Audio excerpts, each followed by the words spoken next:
is up, everybody? Welcome to The Stack. I'm Alex. I'm Justin. I'm Pete. And on The Stack, we talk about a ton of books that have come out this week, the last week of the year, but also we are going to be revealing our best original graphic novels and trade collections of this year. Towards the end of the podcast, in no specific order, just some things that we are recommending. I'll also mention on our live show this week, we talked about our top 15 comic books that came out in 2022 that were ranked. And it was they were ranked. Oh, they were ranked. Yeah. And it was a good list, so definitely check that out.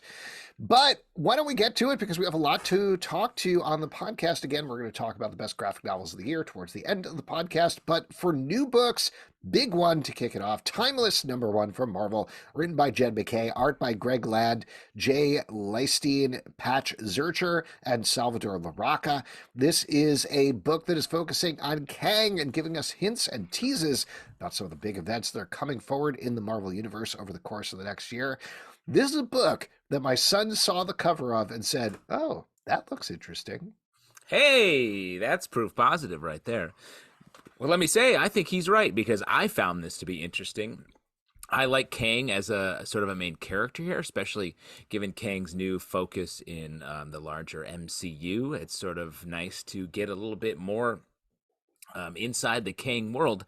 And I think I'm a big Jed MacKay fan, have been for a while. I think Jed does a great job here of finding an interesting premise for Kang to be obsessed with, and then showing off how Kang is a badass, but also is extremely vulnerable because he's a little cocky. Pete, you seem like you don't want to say anything about that. I mean, this was just like, he's looking for a second, and I don't know Don't why. you ever want a second, Pete? Dude, I missing would- second? Sometimes it's important. Those key seconds are huge. You know what I mean? But I was just kind of like not sure what's going on. I loved what they did with Kang in the kind of movie/TV. But this, I was just kind of like, what is happening? I love the end, and I love the spoilers, but the Doom move there, so that was pretty cool. But other than that, This is so. I'll throw out two things here. I generally like this book. Like you said, Jed MacKay is really good at writing this sort of story. This is a good tease for the Marvel Universe.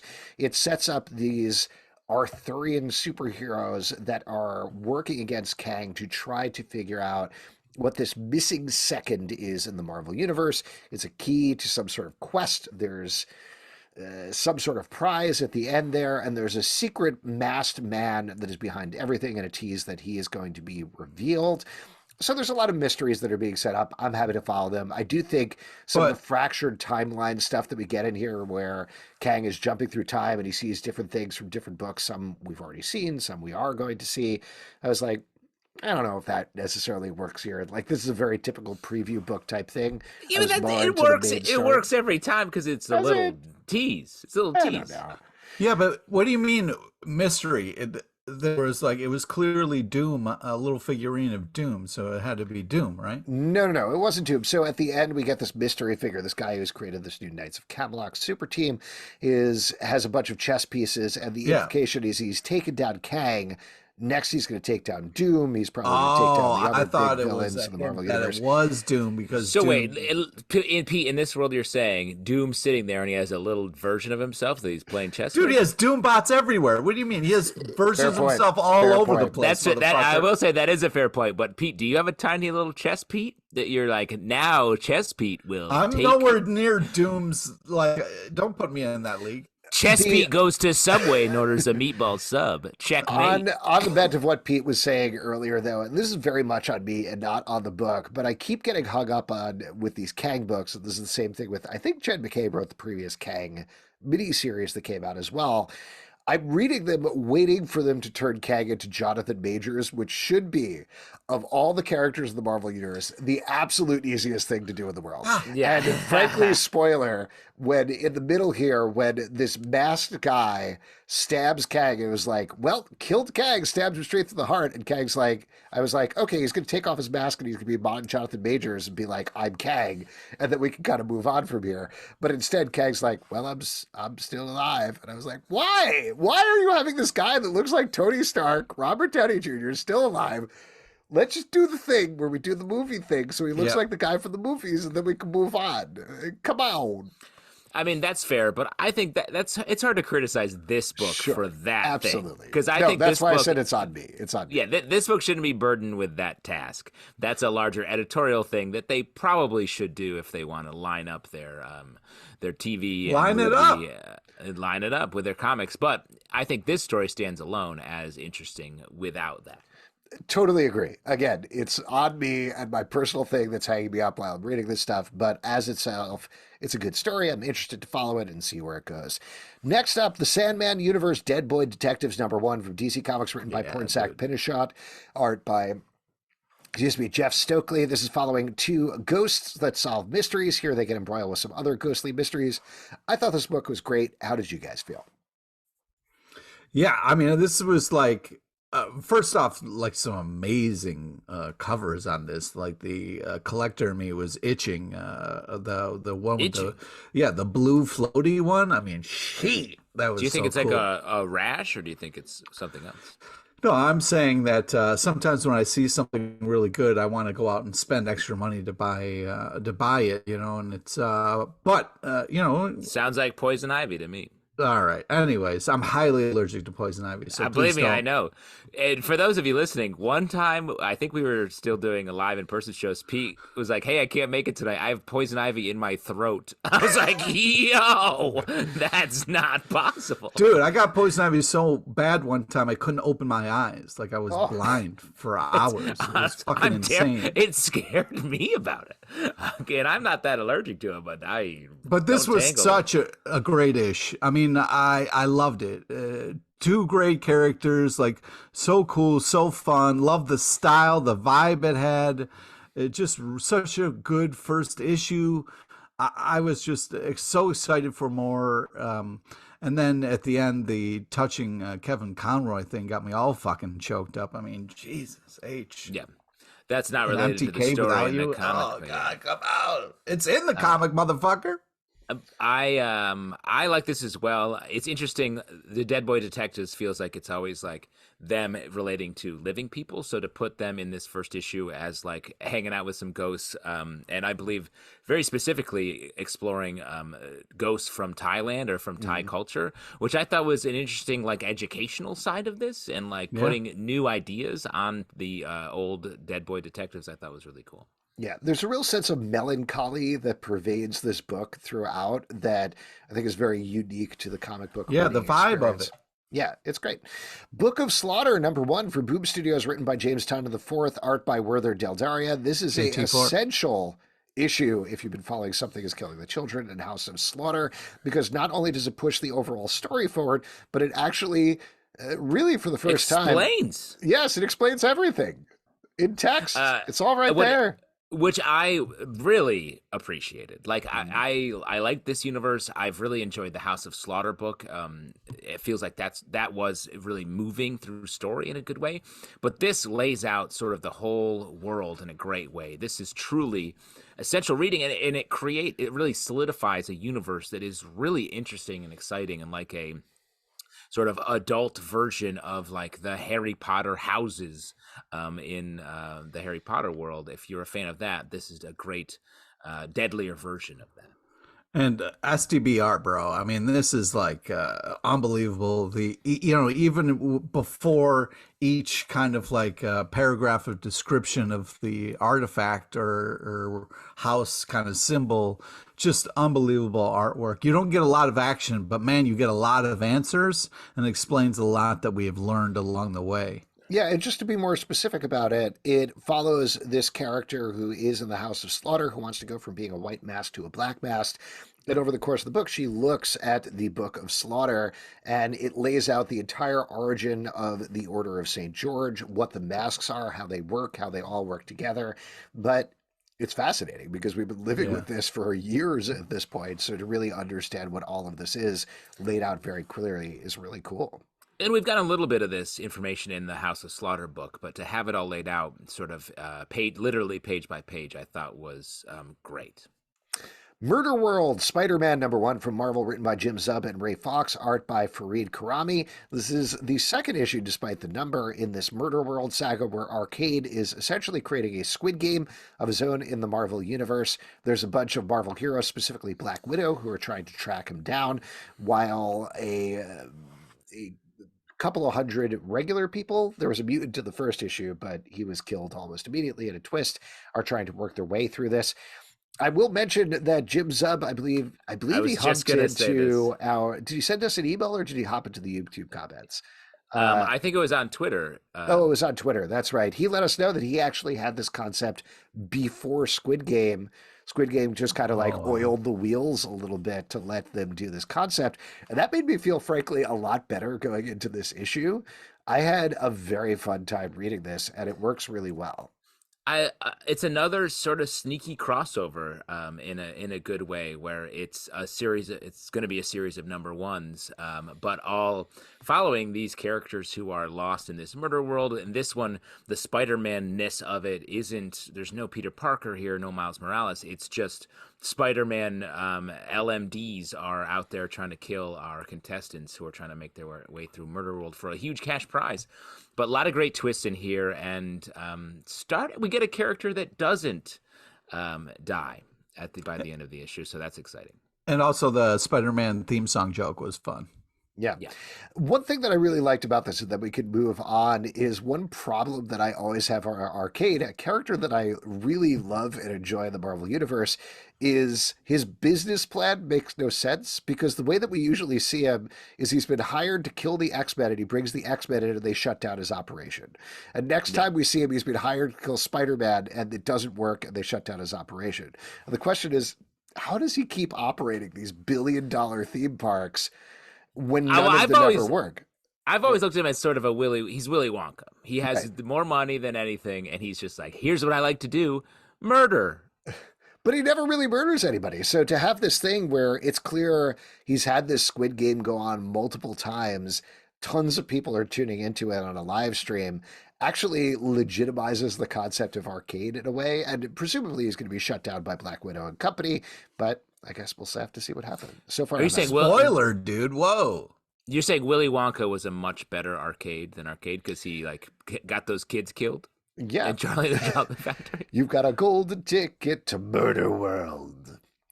John Stewart, The Emerald Knight, #1 from DC Comics, written by Geoffrey, Thorne, art by Marco Santucci. This is actually, I believe, providing an ending for Geoffrey Thorne's run on Green Lantern that jumped between two stories. One of them followed John Stewart and a bunch of lost lanterns in a very far off area fighting some overwhelming universal threats. So we're getting the end of that story here.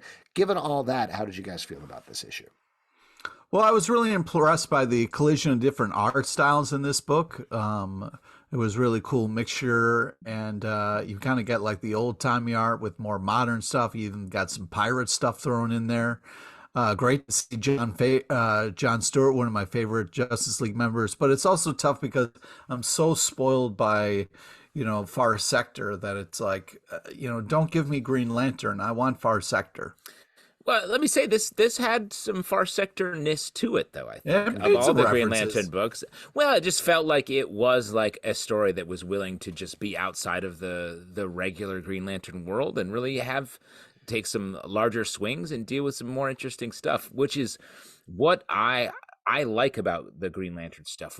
All the spectrum, everything has really locked down sort of the mythology, but I love when we extend out, like we used to do a lot in some of the Kyle Rayner stuff, where we got into some genre stuff, fantasy, deeper into sci-fi, and what Far Sector was like full sci-fi out in the middle of nowhere storytelling, and this feels like it's in that vein.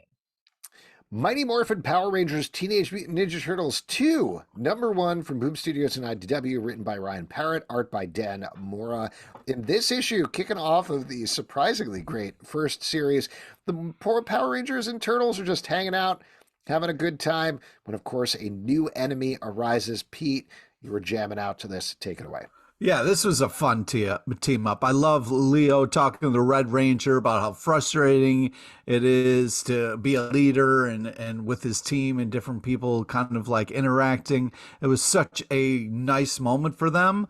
Man, what a twist here. We have Casey turned to the dark side. I thought this was a ton of fun. Some really great art. I think this was such a cool mashup of these two kind of teams. What I like about it is they don't just put the heroes together. They really mash up the villains as well and sort of crash the universes together, which I think works really well. And all the turtles get to be friends with a different Power Ranger. They paired them up. They did. They're having a nice time. And I want to see them all kiss.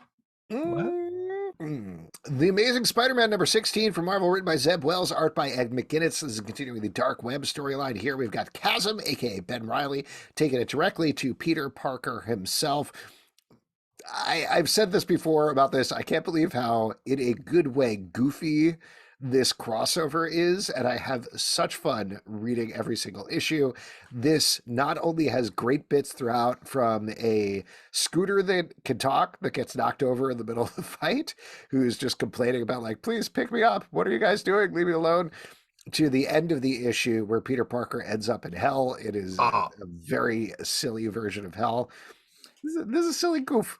I loved that last panel. That was such a cool looking, the art of it, the characters in hell was such a kind of like fun ending and twist, and just the artist absolutely killed it. It was such a fun ending to that. But this is hard for me because I'm not a big fan of the whole Ben Reilly evil twin bullshit. So, you know. You liked him when he was a regular twin? No, I don't know, man. The evil twin. You don't things. like multiple spider people. I don't know about that. I mean, they can be multiple. I just feel like I've never read a Ben Reilly story and been super moved or super impressed or thought it was good. Wow. So this is just tough. I think I agree with you, Alex. This crossover is wild. We're going to talk about other books that sort of are in the same dark web situation, and it feels like it's almost like a postmodern or like a parody even of a regular crossover, where it's just like it's like Mark Russell-esque, I think, in the writing of it, where it's like all the stuff is talking and the characters are like, I'm evil. Like, I feel like Ben Reilly is like, I'm evil. He just keeps saying it. It's like, I know, dude. We know you're evil. And then Madeline Pryor is like, I'm evil too, watch. But she's also sort of screwing around, and like they're almost playing jokes on everybody in a weird way, but then they're also like, I will kill you. So it's in the venomness of it all, which we'll talk about in a bit. Like, it's just a wild crossover. So I'm fascinated by it just from that aspect. It's totally unexpected. Tales from Earth 6, a celebration of Stan Lee, #1 from DC Comics, written by Michael Uslan, Mark Waid, Stephanie Williams, Becky Cloonan, Michael W. Conrad, Kenny Porter, Colin Kelly, and Jackson Lansing, Zach Thompson, Megan Fitzmartin, Steve Orlando, Jerry Ordway, art by Lee Weeks, Kevin McGuire, Belen Ortega, Pablo M. Collar, Carl Mostert, Juan Ferreira, Hayden Sherman, Anthony Marquez, Max Dunbar, and Jerry Ordway. Now, of course, as we all know, Stan Lee is best known for imagining the DC universe. What if Stan Lee imagined the DC universe? That's how we all remember him. On the occasion of what would have been his 100th birthday, it's really good to look back on his most renowned stories, which are his takes on the DC universe. And that's what we're getting here from various authors and artists. Let's talk about it. I mean, I know we read every issue of Stan Lee Imagines, Just Imagine Stan Lee Imagines. 100%. The DC universe. How do you feel revisiting these classic characters? Well, I felt like this was a fun collection of stories. I really like the Wonder Woman one. Has a great message at the end. Being a loving parent is enough. Also, love the Cat and Canary by Anthony Marquez, aka Boothman. Just such a great job on the art there. It was so cool. I mean, with a collection, there's some hit and miss stuff, but I felt like there was enough hits in there. It's worth picking up. I mean, it's just funny, the idea to be like, well, Stan Lee would have done this or did this, and here's his take. And it does feel a little bit like, oh, he's Aquaman? Well, maybe he's made of water. How about that? And it's like, okay, sure. And then we see that. So it You is see a Stan little, Lee doing that? oh, 100%. Yes. And- All but of this stuff, to your point, all of this stuff, and to be clear, I never read any of this back in the day because it was like, I would Yeah. prefer not to imagine this. Thank you very much. Is every single thing is exactly what it's like. We had Stan Lee for an hour, and here's what he came up with. You know, and that's what it feels like. And I will say they took those sort of slapdash remakes of these characters and sort of like, it is interesting, and it does have the Stan Lee essential thing where it's like, well, their True powers believers. are also their flaws. And it's like, okay, that's what made so many of the Marvel Comics characters pop. When back then other characters were like, yeah, he's just a Superman. And so this is like a flip of the script where he's the Superman is this guy and he's sort of a jerk, and it's like, oh, okay, yeah, I usually like Superman sort of across the board. Yeah. I mean, listen, these are all really good teams working on this stuff, but it was definitely like, well, that was a non-essential event that happened back in the day. I don't know why we need to revisit this necessarily, but they put a lot of effort into it. I'll give a shout out in particular to, I think it was the Flash story was my favorite one in there. Was that the one that Anthony did the art for? Or No, he did the Cat and the Canary. which was one I also talked that was great. Like he really channeled like Darwin Cook very nicely Darwin Cook, in that yeah, story. it's great. But the Flash story like had a really nice emotional hook to it, which I was very surprised about. That was the one that worked for me the best personally. I'll put the Wonder Woman one. You like the Wonder Woman one? There you go. Yeah, I mean, Also there was good. emotional. I mean, I'm surprised you guys, as parents, weren't moved by that. I'm moved. I'm moved. There you go. How much more do I need to say about my movement, Pete? Well, you can move on to Once Upon a Time at the End of the World, #2 from Boom Studios, written by Jason Aaron, art by Alexandra Tefengi. This is following two characters at the titular end of the world who are ending up traveling together. One of them is a survivalist. The other one is living in a tower made of candy, essentially, over the past couple of decades. Books. And they team up. It's a clash, but maybe there's a romance that's going to grow out of it. I continue to love this book. How are you guys feeling? It's so sweet. It's just And a fun. fun post-apocalyptic adventure. STB art. I mean, this is it's adorbs, but also enjoyable. A classic odd couple, survivalist, hardcore survivalist versus regular goof. And I think we'd all be in one of those sides in the coming apocalypse. Yeah. There you go. Right? Or, Alex, are you trying to say you're a hardcore survivalist? I'm a pretty much hardcore survivalist. I'll eat anything. No, that's a garbage man. You're a garbage. I'm a garbage You're man, like yes. a rat. Really. Not only do I love the plot of this book, but I think the art is phenomenal. Just very, STB, bro. yeah, very funny. Character designs, just there's a lot of montages that happen in here that are really well done and really well paced out. Great stuff. Next up, Miracle Man #3 from Marvel, written by Neil Gaiman, art by Mark Buckingham. This is an issue that, asterisk, technically speaking, is a really huge deal. And the reason I say that, we've talked about this the past couple of times, but just in case anybody isn't aware, back in the day, this team did a run on Miracle Man. They did, I believe it was issue 23 and 24, and then the company shut down, and they had done all the pencils for 25, but it never got released. So if you've gone on the internet, you could probably find issue 25 in its original form, but it's never been published anywhere. So here, this is that issue 25. Again, I believe I have my numbers correct, with Mark Buckingham redoing his art from the issue because it was never put out in the first place. So the asterisk is this is the first original issue of Miracle Man in decades. It is a remake of a previous issue that existed. Once we get past this point and continue the storyline, that's stuff that nobody has ever seen and has never been drawn.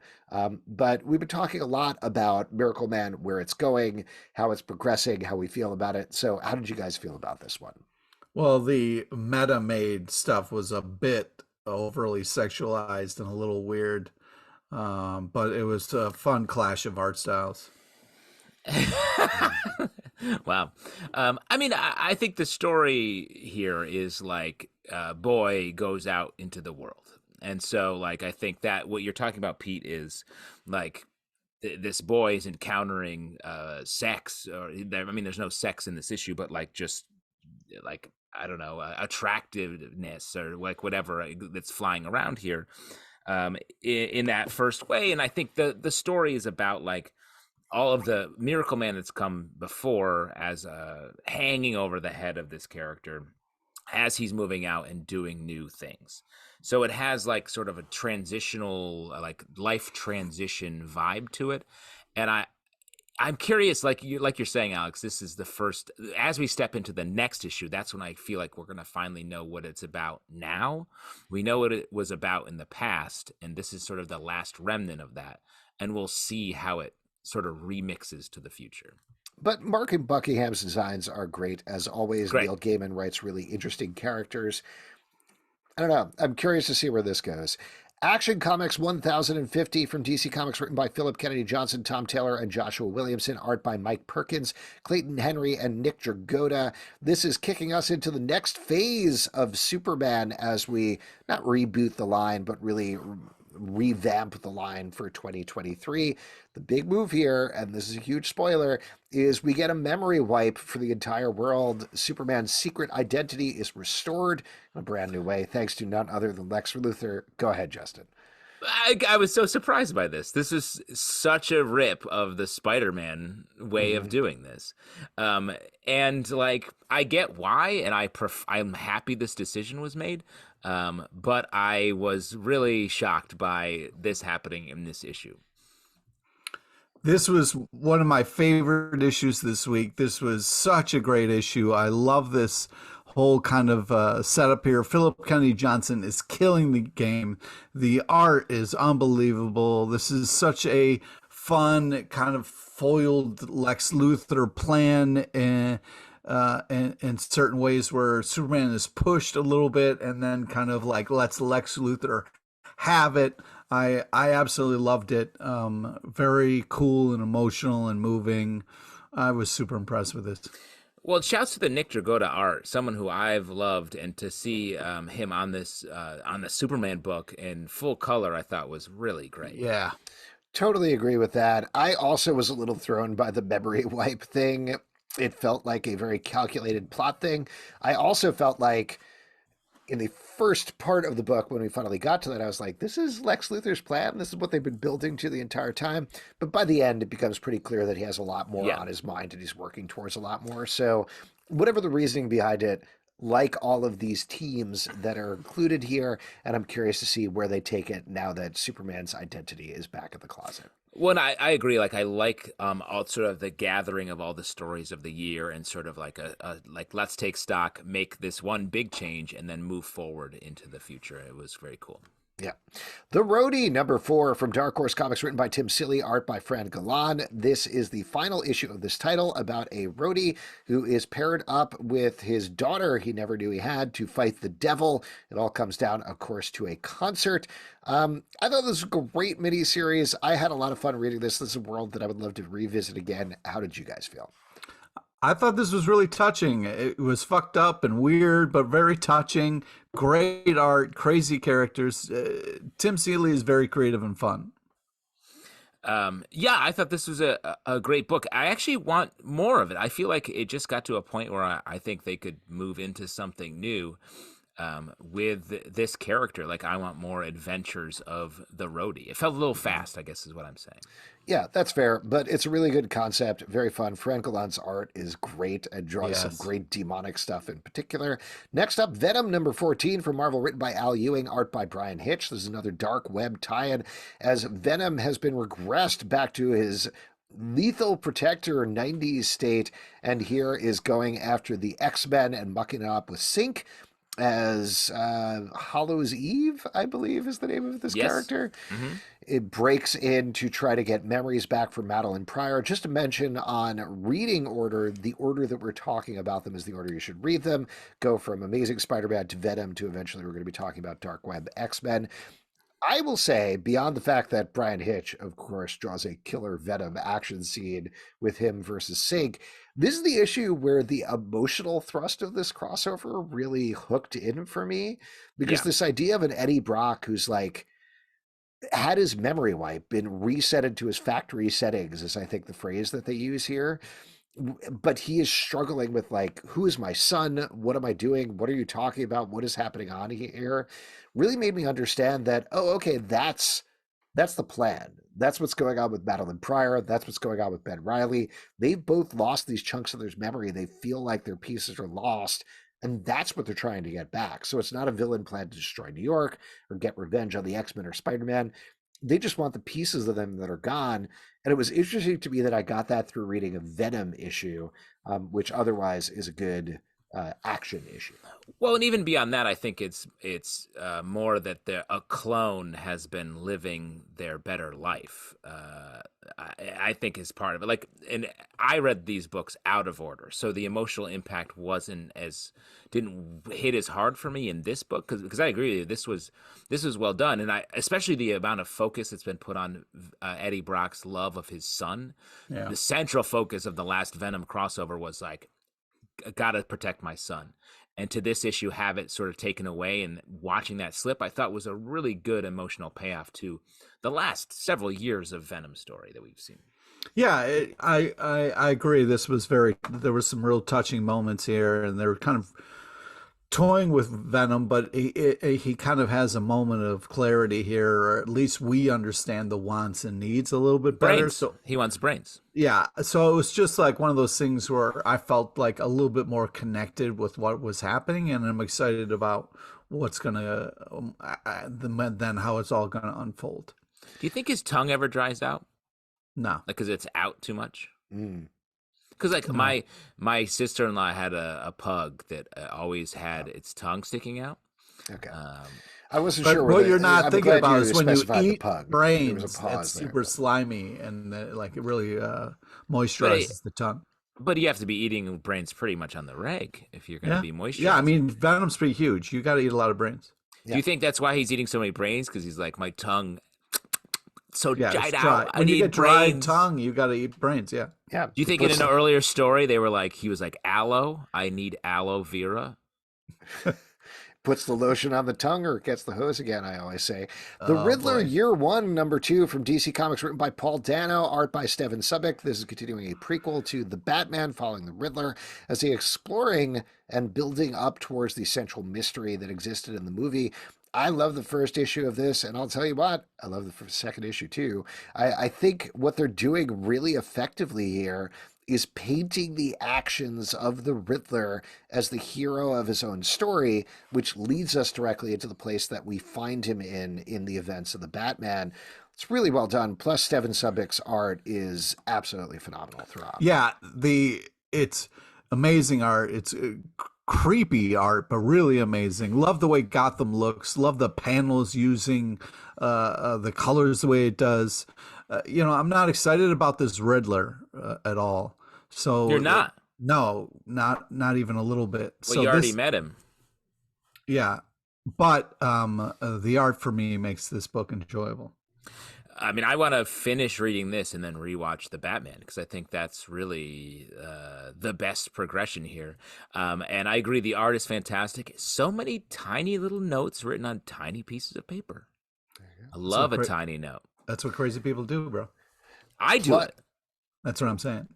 Plush #2 from Image Comics, written by Doug Wagner, art by Daniel Hilliard. In this issue, our main character has been thrown in jail after, I don't know, going to a furry convention thing and seeing a bunch of furries eating some people. And this issue, a bunch of furries eat some more people and try to recruit him. This book makes me feel weird. Oh, interesting. Pete, why did you want this on the stack? Yeah. Well, I didn't put this on the stack, but since you're putting me pretty sure. Sorry, did you say when you emailed? Did you say put this on the stack or Pete want a snack? Because I think Pete wanted a snack. Oh, you read this book and you wanted a snack. That's interesting too. Yeah. STB, yeah, you know me. This is crazy violent. I don't understand what's happening, but it has my full attention.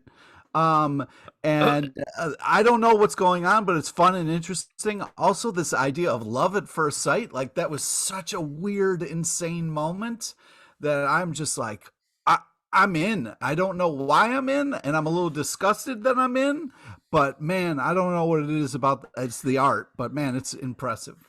It's very strange to me that Alex is sort of like, I don't know, I'm out on this book. It's making me uncomfortable. And Pete's like, I don't know, I'm in on this book. I like it. And it's also making me uncomfortable. Let me just recap. This book is mostly people in like big mascot-y, furry type costumes, right, walking around scary looking in their costumes, and then taking their hats off and then eating people. And then putting their hats back on, and then just like here's being the bloody. thing, though, Justin. You have to understand, there's no nudity, and that's the thing that makes Pete uncomfortable. No, that's not. I mean, there's a lot of things. Pete is America personified. Violence okay, sexuality not okay. Personified. I think that is an accurate statement. There is some sort of like one of the furries is like sort of like in a bathing suit, right? It's like a sexy furry. What did you think of this, Justin? I mean, it's one of those books where it just feels like our protagonist is like, yo, this is fucked up, and I'm like, you don't need to tell me, the reader. So I'm sort of like, what are we doing here? Are we gonna be on the side of the cannibal-y folks, or what's the deal? The guy is sort of like, I just put this costume on and now I'm here riding with the cannibals. Yeah.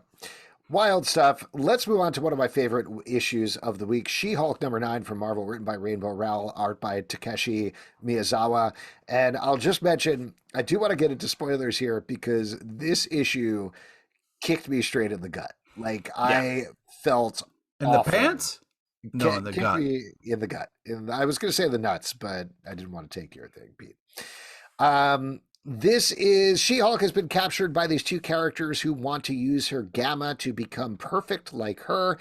Jack of Hearts comes to save her. Here's the big spoiler here. Jack of Hearts realizes they've been using his energy to get the gamma radiation in. He has been normal. He struck up a romance with She-Hulk, and he, of course, is like, well, I got to take my energy back to stop them and save everybody.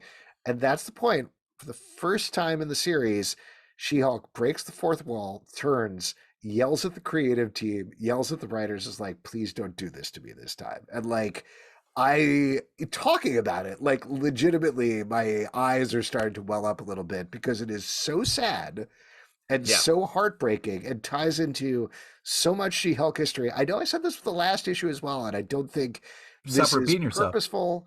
Well, I don't think this is purposeful, but I do think we talked a lot about, or at least Justin and I talked a lot about, unmotivated fourth wall breaks on the She-Hulk TV show. Yeah. This is a motivated fourth wall break, and it works from an emotional perspective, from a textual perspective. That's interesting. Well, and I would argue, even beyond the initial like version of the fourth wall break that was in the earlier She-Hulk series and in the TV show, that was played mostly for like the joke of it.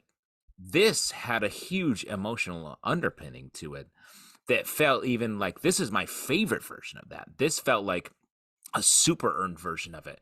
And that's why I really love that this series took the time, that Rainbow took the time to really set up these villains, to set up so much in the first 8 issues here. And like we dedicated, was it all of last issue was dedicated to these villains? And then we see it and it pays off so well because last issue I was like, these villains seem a little goofy. I don't know what we're getting at here with them. And it was worth it for this moment for She-Hulk. And it also made something that this relationship between her and Jack of Hearts, that seems like something we're like, I don't know what this means, gave it a stakes that I think I didn't see coming, and I really appreciated it. I love this art style, STB baby. But for me, the page rip wasn't as well done as the TV show. I know that's controversial to say in front of you. Wait, guys. Did you feel like she was damaging the comic when she ripped the page off? Yeah, it pulled me right out of it because I was like, nah, don't rip the art, bro.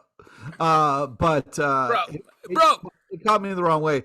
But I loved the her and Jack kind of stuff. I thought it was really nice. I also thought it was an interesting kind of reveal of the stealing of the gamma. So I'm getting more on board with it, but yeah, the page rip pulled me out a little bit. Wow, interesting. There you go. Nice House on the Lake, number 12 from DC Comics, written by James Tynion IV, art by Alvaro Martinez Bueno. This is the end of the first cycle, I believe they call it, of Nice House on the Lake. So didn't see that coming. Didn't see that coming, and we probably should have. But they wrap up the main action of these characters who have been captured in some sort of area by their friend Martin, who is ostensibly saving them from the world, who has been burned by his masters. Walter, excuse me. Same name, honestly. Let's be honest. Very different. Very different letters. Nope. Almost all different letters. Same thing. Like, introduce me to literally any Martin who isn't also named Walter. Like, you could call them Walter, and they'd be like, "What's your also name?" Yeah. My also name? I don't have What's one. your I'm not also a Martin. name? I'm not a Martin or a Walter. You can't walk up to a Martin and say Walter they don't and expect protest. them to They got no fucking backbone, those guys. What are you talking about? Go up to a Walter, you're like, hey, Martin. They'll be like, all right. Apologies to all of the Martin and Walters in the crowd. Alex is coming Don't for you. Don't apologize to them. They don't deserve it, those worms. What the fuck? Come on. You guys Dude, know this. if I'm here's the thing. Walter Every Alex is a Fred. Also. That's rude. That's rude. Oh, that's rude. Pete. Oh, me? What? I'm Pete? Yeah, every Justin's a Pete. Not every Justin's a Pete. Every Jason is a Justin, right, because we all get that. Anyway, what did you guys think about this book? I thought this was crazy intense, but such a cool twist that I really enjoyed. Beautiful art. STB to the max. Like, such a cool reveal, so well executed, and also that last page kind of like there's more to come kind of add on there was really great. Sorry, I forget the sponsorship that's paying Pete to say STB. Is that how much does that pay every time he says it? Because I know he's racking them up at the end of the year.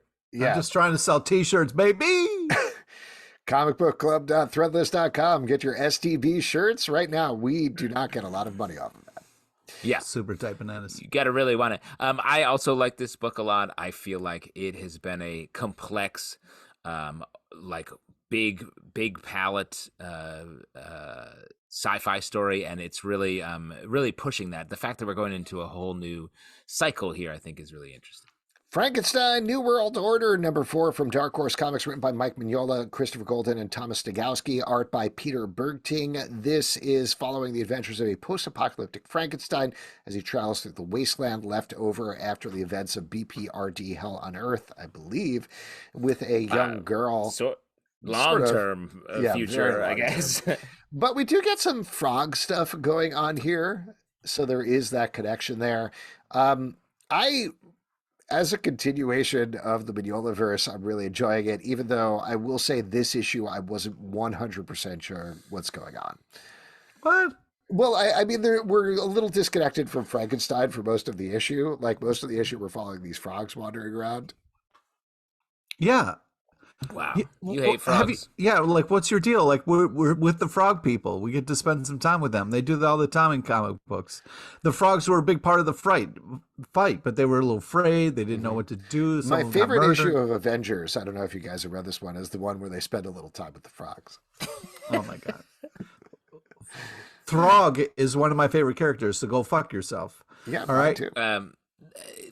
Back on this issue, I do think it's setting up. I think it's setting up sort of a central antagonist for them, where we have our main character, who's not Frankenstein, is mortally wounded in this issue and then brought back to life.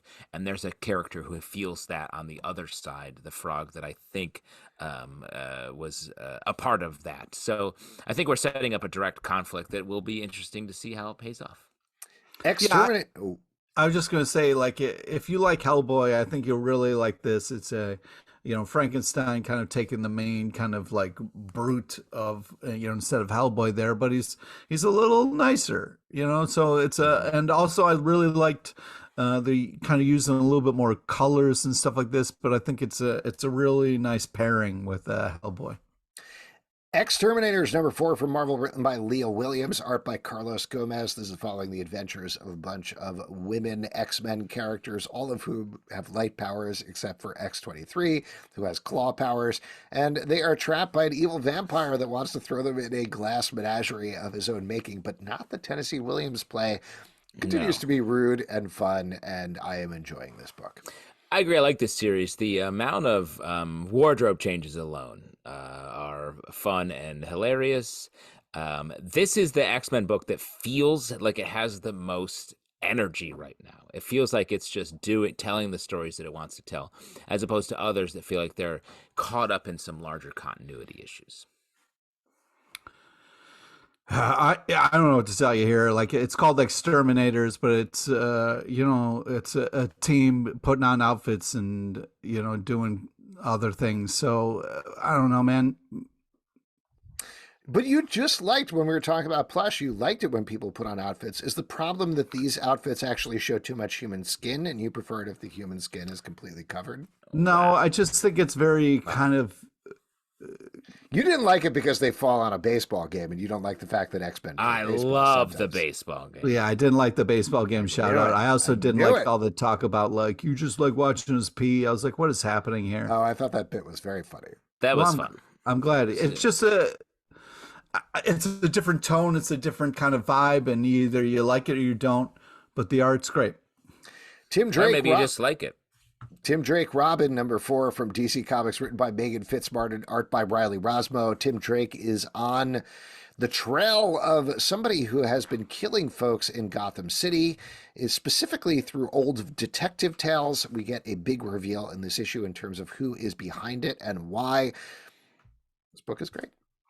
R squared on the R, baby. Come on. This is just unbelievable stuff. I love the story. The art is just, I can't say the art enough. It's just, it's a lot of fun. I just love this whole world, this wharf living, this kind of thing that Robin I love a wharf. It's a fun kind of putting him in a different world, and the art style kind of gives it a different very close tone. to the ocean. Yeah. It's fuck you, man. This is cool, and I'm having a great time. Stop fucking yucking my yum, you fuck. I think every hero that we love should have some time on the wharf. Oh my God. Get them out to the ocean, have them take in the sea air, fish. I want to see my favorite heroes fishing. Yeah. You know who had some time on the wharf? Deanna Troy. Oh man! Wow, I like you worked on the roast of Jean-Luc Picard, Comedy Central's roast of Jean-Luc Picard, right? Didn't pay much because they don't have money at that point in the future. But wow, you get to use the replicator. It's sort of nice. The holodeck. Couple days in the holodeck, get to have some fun. Yeah. I also like this. I like that Tim Drake goes to his own personal Bat family for help. The Riley Rossmo art is excellent, and I love that. Of course, every Tim Drake story should have an actual deep mystery at its core, and so I'm glad they're doing that. Damn them all! #3 from Boom Studios, written by Simon Spurrier, art by Charlie Adler. This is following the adventures of a cursing, usually drunk magician who is dealing with a bunch of released demons in, I believe, the London area, though, to be honest, I'm not 100% sure, but they have been taken over by mobsters, and we're getting some fallout from all of that in this issue. Things are ramping up very quickly in this series, and I like the pace of it quite a bit. Agreed. I think there's a lot happening all the time, and I really love this world. I love the way that the sort of demon as mafioso way of threatening and killing other people is playing out, and our main characters are sort of like, fuck this. There's very much a Hellblazer energy to our main characters, who are like sort of caught up in it, but also just like, fuck this, everything's dumb. ST to the B, amazing art. I mean, the use of color in this is just really impressive. The beast animal stuff is crazy, and it's my favorite part. Other than that, I have no fucking idea what's happening. I will say this issue was a little harder to get into and follow than previous issues, the previous 2 issues. But at the same time, I think the story is very interesting, and I'm curious to see where it goes. Harley Quinn, number 25 from DC Comics, written by Stephanie Phillips, art by Matteo Lally and David Baldeon. In this issue, what certainly looks like a Harley who laughs type character is traveling through the multiverse, trying to kill various Harley Quinns to become the ultimate Harley Quinn. She starts with Old Lady Harley and then travels back to the main universe where Old Lady Harley and regular Harley team up. I'll tell you what, I like this book. The art is very good. I was surprised how serious it was, particularly given the concept. That threw me a little bit. I agree with you, because reading it, I was like, well, this should be a joke. Everything about this is a joke. It's a parody of 2 things. It's a parody of all of the dark universe stuff. Is that the right dark multiverse stuff? Dark multiverse, and old man Logan style character. I was like, should be all wall-to-wall jokes, but it was actually taken continuity-wise very seriously. And then we get a reveal at the end that is also taken seriously when that should be the biggest joke of it all. Yeah, the amount of Harleys is crazy and over the top. But yeah, it's weird that it's so serious, but it's a fun premise. I'm hoping that as we go on, it lands it a little bit better. Yes. Though that said, on the other end of the spectrum, the emotional stuff is good and digs into Harley. It's just unexpected because you're setting up a comedy premise and then delivering a bunch of drama. So maybe that's the biggest joke of all. All Out Avengers, number 4 from Marvel, written by Derek Landy, art by Greg Land. In this issue, as we have for the past couple of issues, our Avengers characters are in sort of a done-and-one adventure, but it turns out there's a manipulator behind the scenes who is trying to teach them various lessons. The Avengers have figured that out, so they are aware that they are ending up in these situations with a bunch of memory wipes and trying to figure out, okay, why are we being taught these lessons? What are these lessons? We get a big enemy reveal here. I will mention also, and I'm not going to mention it on the podcast, but it was a bit of a bummer to find out who is behind this because comics are solicited 3 months in advance. So the ultimate reveal of who is manipulating them is out there if you want to find it. We are on a podcast right now. You said you don't want to mention on a podcast. We're doing a podcast. We're doing a podcast. He doesn't. Right now. He's saying he doesn't want to spoil it. I don't want to mention who is behind this because it's not revealed in this issue. It's a future reveal. Because I got a microphone, like we're recording this. This is a fucking podcast, bro. Wait, we're not just talking as best friends. Yeah, I was gonna say, I feel like this is just our usual hang session every night. Yeah, every night we get together for 2 fucking hours. Wait a second, you guys are recording this? That's fucked up. Why? These are my personal opinions. Soul on here. This if is I knew fun. This is a podcast, I wouldn't be talking about all this other stuff. This is fun, classic art. I felt bad for the guy who died just before he asked out Spider-Woman. Oh man, Dave, the AIM guy, right? Yeah. He might not have been Dave, to be honest, but all names are clearly the same to me. Oh my god, yeah, keep drinking. Nice. Yeah, it's weird you landed that one. Let me say, I like this mystery, but I feel like, and maybe it's time to move it forward. But like, if I was like on and off being like, my memory just got wiped, I'd have a little bit more urgency on tracking down what was going on. All the characters seem like they're just hanging out at Avengers Tower, or Celestial, whatever they call it. Man, I get what you're saying, but it's so fun though. All the bit with Hawkeye continually losing his clothes, very fun. Very the fun. Greg Land art, perfect for this sort of thing. And I agree. Like the issue itself, I'm just saying the overall story. I'm like, I would be a little bit more of a hard charger at this mystery if I were these Avengers. But I actually like the way this feels like Jason Aaron's energy on the Avengers has sort of gone into the DNA of it, and I really appreciate that because it does feel like it's big stories that are fun with a mix and match of different Avengers. DC versus Vampires, number 12 There from we DC go. Comics, written by James Tynion IV and Matthew Rosenberg, art by Otto Schmidt. This was one of our top comics of the year, so of course everybody must love. We are all on board with this story. And let's move on to the next issue that we're going to talk about, which is let's go. Let's go, Justin.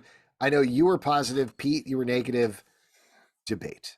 I'm very curious, Pete, because like I knew that you were upset by this issue before I read it. And then I read it and I was like, I have some guesses, but I actually think this issue was a perfect extension of what was laid down throughout the first 11 issues and makes a lot of sense and sets us up for a lot more fun in the future. Okay, all right. Let me see if I can understand what's happening, right? So we have the vampires, who are the bad guys, and then we have the superheroes, which are the good guys. Yes, and the superheroes, otherwise known as DC, and the two of them are versus. Go ahead. Yeah. Let me also say a lot of the vampires are superheroes. Almost all of them, exclusively. So confusing. We're trying to win the day here. And I realize that, we have a little bit of a love entanglement here, which I very much appreciate. It's been some really touching issues, especially in Nightwing. So we get this kind of Nightwing Babs showdown, which has been building towards this last issue. And we should say Nightwing is the vampire king. Right. And so he's the one who has been spearheading all of this. Yeah, he's the bad. He's running everything. And Barbara Gordon and Harley Quinn have fought painstakingly into sort of the main boss castle, while at the same time you've got characters like Grifter and Green Arrow off to fighting their own fight. Yep. You've got some other folks trying to Green save Arrow Supergirl. part with the arrows was really fun and amazing. The art is just bananas. This has been such a banger. The problem is, when you have this big buildup, 11 issues of like, oh my God, how are we going to win? How are we going to win the day? And then when, you finally get the final showdown, like, oh man, this is it. And instead of Barbara saying like, yo, you're wrong, bro, and this kills me because I love you, but I gotta kill you because that's the right thing to do. She goes, nah, I'm gonna join your team, and then I'm gonna fucking say I'm gonna do it better than this fool who I just fucking killed and I don't give a fuck about, and now I'm the fucking bad. And I was like, what the fuck is happening? No, you're the good guys, you're supposed to win. I just didn't like the twist at the end, and it really pulled me off the whole thing a little bit and gave me a bad taste in my mouth because I was along the ride the whole way. We were doing it. It was going great.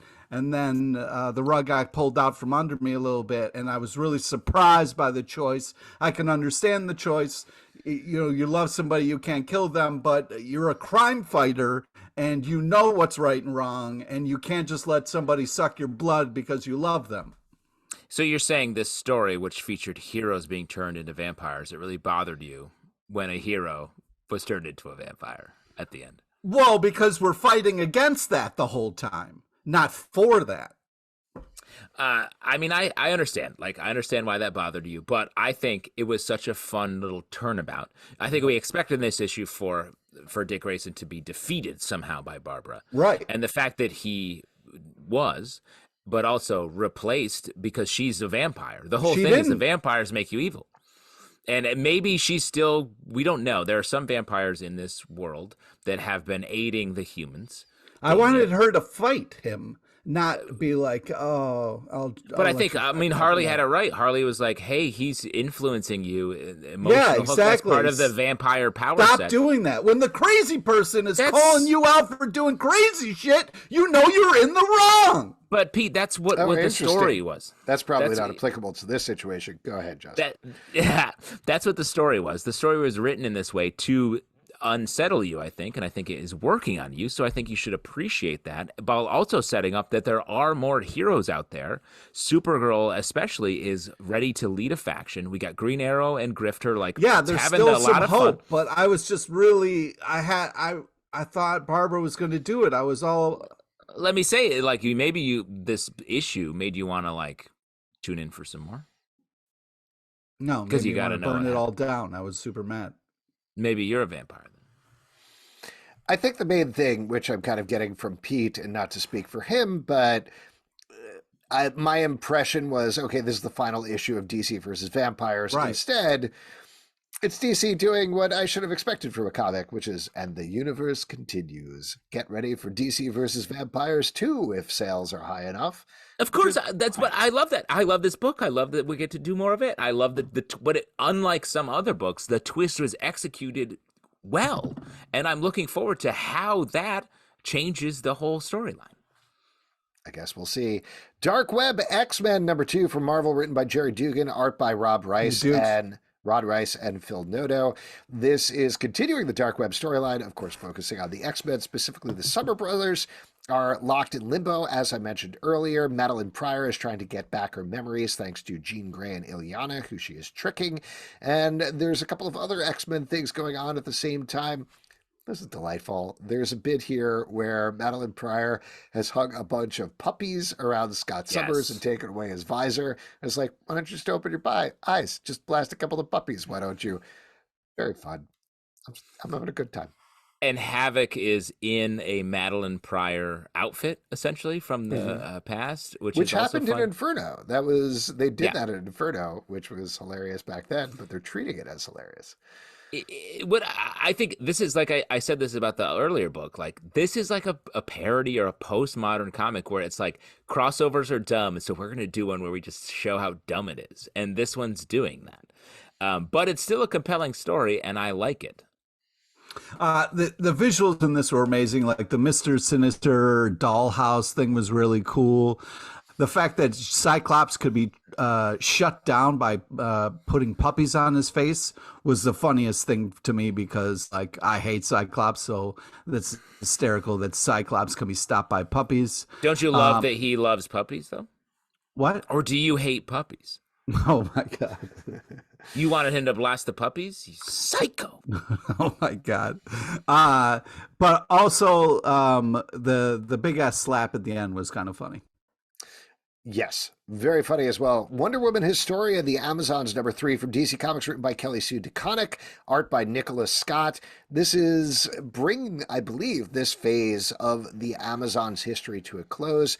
Spoilers here, though you know this from reading decades of comic books. It ends with the birth of Wonder Woman, Diana Prince. Spoilers, dude. Jeez. Well, that brings us up to that point.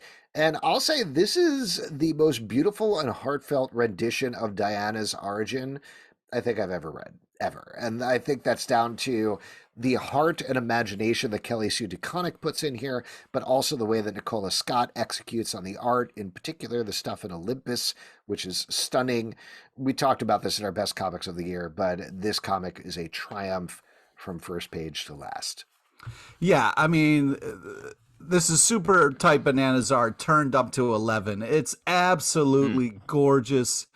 I mean, this is such a impressive package of art, writing, heart, things we've seen 1,000 times, but done so well that I was moved by it. It was just, I was so blown away by it. Is this an artist or a artist? Ooh, you know, when you think a little about both. I agree. I mean, it's epic God storytelling that eventually just comes back to a more modern version of the Wonder Woman origin, which is beautifully done. This feels like a huge, this is what people will look to for, like, oh, you don't know, you want to learn about Wonder Woman's origin and the larger story. This is what you read from now on. Oh, you idiot. You stupid idiot. You don't know about Wonder Woman's origin? Hey, you don't know about Wonder Woman? Like, for people who are like, hey, I'm looking forward to Wonder Woman 3 in the movies, and it's not going to happen. Hey. So this is what you read instead. Stop. Yeah, it's a good thing I have this book. Stop. You're crying. Doctor Strange Fall Sunrise #2 from Marvel by Tradmore with Jenny Eckwall. In this issue, some things happen to Doctor Strange and they're very beautiful. Take it away, Pete. Holy STB, Batman. It's worth it for the art alone. I mean, come on. I mean, this is tripped out, amazing. I can't even with this art. It is just... I mean, it also hilarious that you have Doctor Strange, who's accomplished so much. Is like, hey, can you be my midwife, please? I know I'm a doctor, but it seems a little. But I just was staring at the pages and couldn't stop staring at the pages. It was so fantastic. It's nice. It takes you back to some Silver Age Doctor Strange psychedelia. Yeah, man. Stories. Feels Yeah, like man. very loose, very fun. It reminds me of a lot of the Doctor Strange stories we don't get a lot of anymore, as Doctor Strange has sort of entered much more of the central cone of Marvel characters. Blue Beetle, Graduation Day #2 from DC Comics, written by Josh Trulio, art by Adrian Gutierrez. This is following Blue Beetle post-high school. He is now working in a restaurant. He is dealing with the fact that there is another beetle that is on the loose somewhere out there. This book is great. We talked about it the last issue, but this feels like a natural extension of what we got with the original Blue Beetle series and pushing the character forward. I'm really enjoying it. Yeah. Blue Beetle is the Spider-Man of the DC universe, and like to get to actually see that starting to really play out, while also incorporating some other DC continuity characters. I don't want to spoil what happens here, but it's really fun. I just want more of this. This is a limited series, right? And I want this to be an ongoing series. Yeah. Triple Beetle action. Such a great ish. Just cool vibes, really fun. Feels like the Blue Beetle that I know and love. Let's move on to our best graphic novels and trade collections of the year. Now, again, these are in no specific order. This is not ranked or anything like that. Instead, we all came up with a couple of picks of things that we thought people should check out, they should be reading. If you didn't check it out this year, that are definitely well worth your time. So let's just go in order. I'll talk through some stuff that we didn't necessarily talk about on the podcast, but some OGNs that I think are really worth checking out anyway for specific reasons. We're doing a podcast. Yes. What? Wait, when? Since when? When did we start recording this? No, Pete's been secretly recording us. These are all so rude. So rude. You got to tell me how all over our houses. You're going to be happy when I put it out. I don't think so. Wow. It's Lonely at the Center of the Earth from Image Comics by Zoe Thorogood. We talked about Zoe's art over on Rain in the Stack podcast, but this is a solo graphic novel from her, and this is a gut punch throughout that completely reinvents and breaks down the comic book form. Essentially, it's a confessional comic book about her trying to make a comic book and trying to figure out what her graphic novel should be about, but be warned, there are ideas of suicidal ideation in here, about depression, about isolation. It is, I found, frankly, to be blunt, very incredibly relatable at point, which is a word that she even makes fun of in here in terms of people calling her stuff relatable. But just in terms of format and execution and a raw emotion on the page, this is one you absolutely can't miss. This was, I think, I put it at the top here because I think this is my favorite graphic novel of the year. Oh, wow. So it's not order. You said there's no order, and then except for this one. I'm just mentioning, like, if there's one you don't miss this one. You're if the there's artist, two, man. though, I would put this one at like a #2, but like a loose #2. No. After that, though, Ducks: 2 Years in the Oil Stands from Jordan Quarterly by Kate Beaton. Shouts to Obama.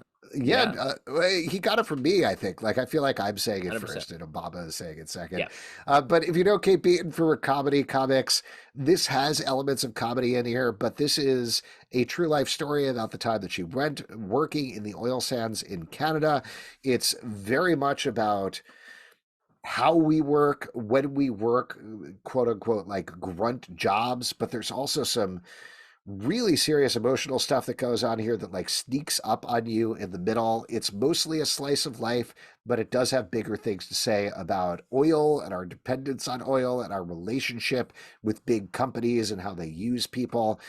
Really, really good stuff. Just deep, man. Yeah, and it's big. It's like 400 something pages, but it's worth the journey to go in. It's a really just like heart of the page type slice of life type thing.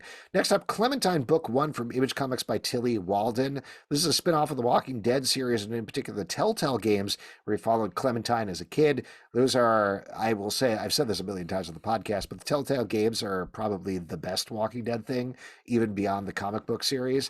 And this is a YA graphic novel that follows an older Clementine. She's broken, she's beaten down. She ends up hooking up with this guy on his Rumspringa who is traveling to the top of a snowy mountain. So there's a lot of white washes throughout the book that are really interesting. There's not a lot of zombies in there, but it has some very dark things to say, and it really pushes Clementine into new places. So particularly if you're a fan of the character, that's great to check out.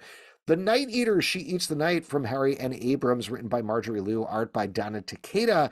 This completely surprised me. I really like Marjorie Liu's work anyway, and Donna Takeda has some great, wait, is that supposed to be Sana Takeda? I think it is. I'm going to check it a little bit. But has some really beautiful art. But The Night Eaters is very funny at the same time. It's about this family who works at a restaurant together. Their mom has some weird demonic stuff going on, but it's definitely not what you expect. There's some great twists throughout. This is an awesome world. If you're into monstrous, but maybe found it a little too lore heavy and impenetrable at points. Oh, that's fair. That's a good note. This is much more accessible and much more fun. Really good stuff. Definitely check that out. Enter the Blue from Z2 Comics by David Chisholm. This isn't exactly a comic, but I kept thinking about Soul when I was reading this. It's about a woman who doesn't want to play the trumpet anymore. There's this guy who she's a trumpet player friends with who really wants her to play and wants her to jam. He ends up maybe having a heart attack or something like that and falling unconscious. And she realizes what's happened is he may have entered this field called the Blue that musicians, when they really enter the zone, enter. So like this alternate dimension. And it ends up in the second half of the book becoming this really awesome, fun lesson about blues history as she travels through the Blue to try to rescue him. So it's a good history lesson at the same time. And two more that I'll mention and then I'll wrap up. I enter the Blue a lot during our podcast. There we go. Salamander from Burger Books by I.N.J. Culberd. If you're a fan of stuff like Triplets of Belleville or Terry Gilliam movies like Brazil and others, this isn't exactly that, but it's sort of like light magical realism taking place in this fascistic state where a young boy, his father is a very like Jacques Cousteau adventurer type character, disappears under the sea. He's said to live with his grandfather in this world where art isn't allowed. And so it's very much about like expressing art and how you express art. But in the background, there's these weird bubblings of how the state works. So really interesting. And the art in particular is very good. It's very French if you're looking for that sort of thing. Last but not least, Fantastic Four Full Circle from Henry A. Abrams by Alex Ross. This is Alex Ross reinventing an old Stan Lee, I think Jack Kirby storyline about the Negative Zone. I was about to say Infinity Gauntlet. The Negative Zone and the Fantastic Four visiting the Negative Zone. It's very classic writing. It is Alex Ross like rewriting the whole storyline, but it works in all of these old storylines, Fantastic Four, that you probably don't remember or know anything about, but explains them in a very straightforward way. But the real triumph here is it's Alex Ross, but experimenting with his art in the way that I've never seen before, playing around with it, playing around with the format, the look. There's things where sort of the colors are misaligned from the inks. So it really leads into the whole Negative Zone of it. This is one, by the way, I'd mentioned, I made the mistake of buying it on Comixology. Do not do that. Don't get it on Comixology. Don't get it on Kindle. This is one, because of the wide spreads, you really want to look at the details. Get it in the print version. So there you go. Those are a couple of ones that I wanted to recommend. I think, Pete, you're next. You had a couple you wanted to mention? Yeah, The Many Deaths of Layla Starr by Boom Studios, written by Ram V, art by Felipe Andrade. Just such a beautiful comics, just so such a touching story of death and the struggle and the kind of the trial that this character kind of goes on, and it's really beautiful and expressive and so artistic in a lot of really cool ways. One of our favorite books from last year, truly. Yeah. It's a great trade, definitely. Yeah, and this is one that came out like mid-January, very beginning of February, something like that. So it's one that if you did miss, definitely check that out. Supergirl Woman of Tomorrow, DC Comics, written by Tom King, art by Bill Quist Everly, I think I'm saying Everly. Sorry. This again, just gorgeous, amazing story, just super impressive exploration of Supergirl in this kind of futuristic world, and the trials and tribulations she goes through. Just absolutely beautiful. Great almost fairy tale adventure, where Supergirl is just on a big intergalactic quest full of ups and downs.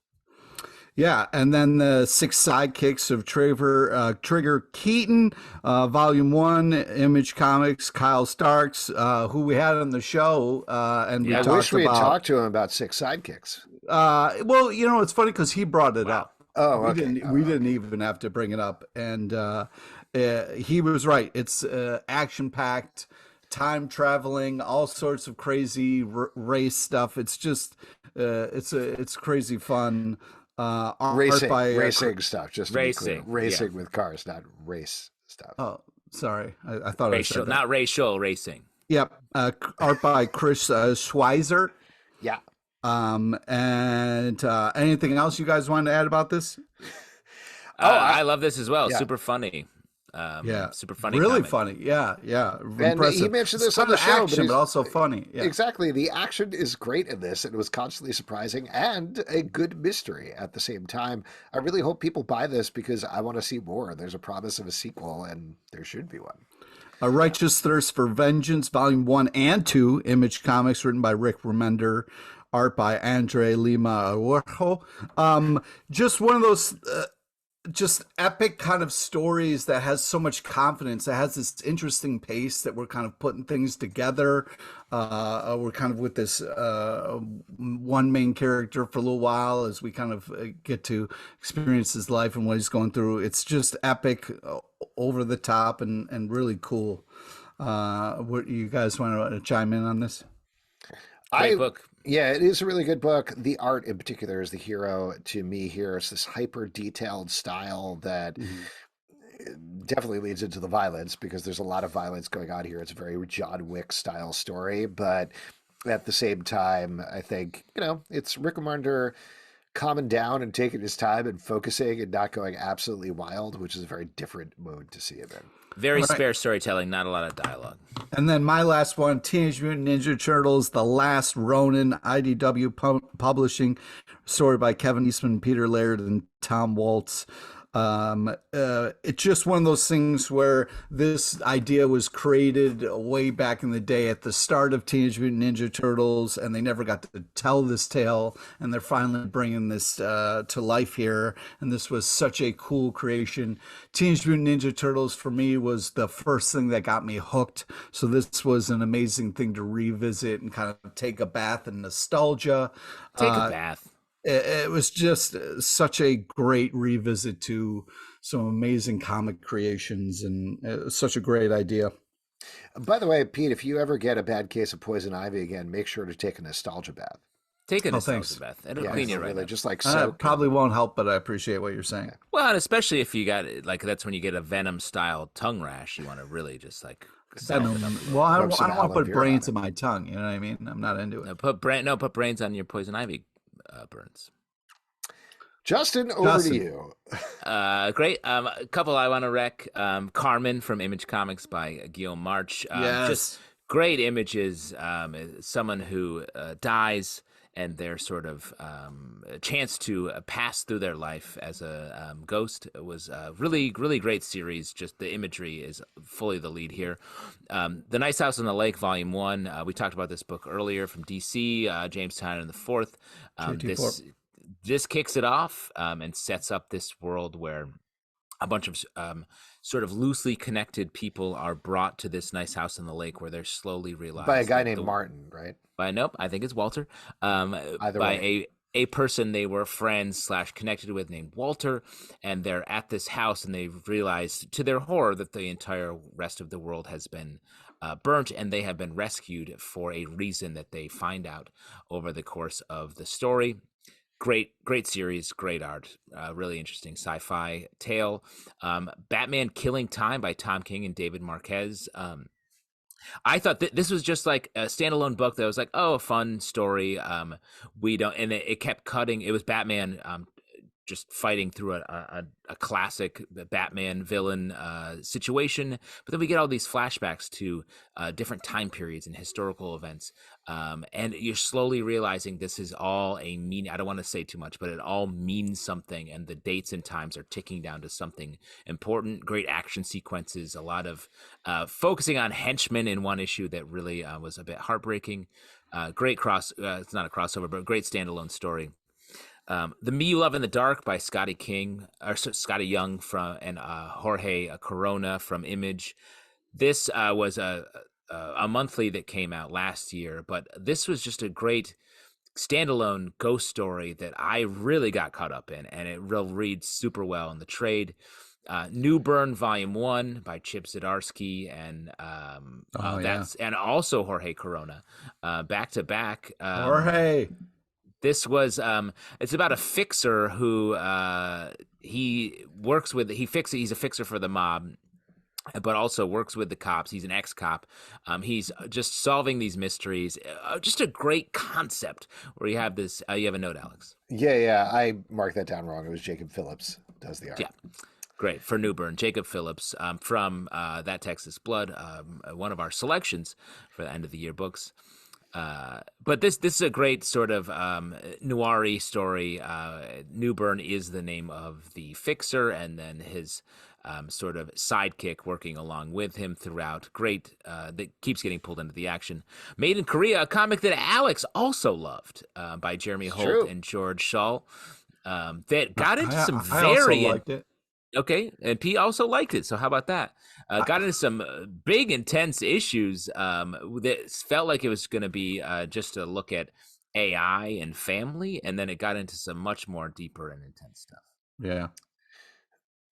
And two more you wanted to mention, right? I thought you were going to weigh in on. I love Made in Korea. Like you were talking about, it starts off following the small android. It seems like it's a sci-fi corporate thriller that's going on, but it gets into stuff involving school shootings in terms of identity and gender identity that are really fascinating.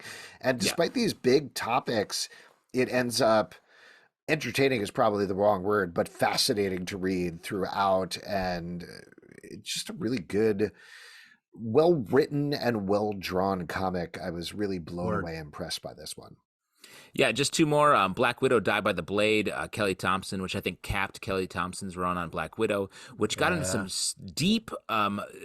Black Widow is sort of given this family as part of her brain is rewritten yet again, and sort of the aftermath of that. And man, it was just a great Black Widow story.